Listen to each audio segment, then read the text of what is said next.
ഒരു ദിവസം എനിക്കൊരു സംശയം, ഇനിയിപ്പോൾ SK പൊറ്റക്കാടിനുണ്ടാവുമോ ആ ഒരു സംശയം? എല്ലാം കൊത്തിവെച്ചിട്ട് പോലും SM-ൻ്റെ പേരിൻ്റെ കഥ എന്തേ കൊത്തിവെച്ചില്ല?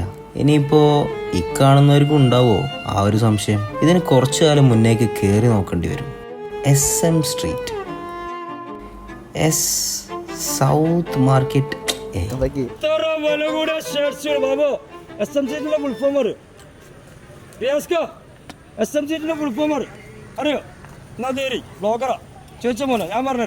പണ്ട് യമനിൽ നിന്നുള്ള വ്യാപാരികൾ കോഴിക്കോട്ടിന്റെ കരയിലേക്ക് എത്തി. കച്ചവടം കഴിഞ്ഞു ചിലരൊക്കെ മടങ്ങിയെങ്കിലും ചിലരൊക്കെ ഈ നാട്ടിലങ്ങ് കൂടി. ഒരു ദിവസം അവരിൽപ്പെട്ട ഒരാൾക്ക് യമനിലെ ഒരു ഓർമ്മ കയറിക്കൂടി.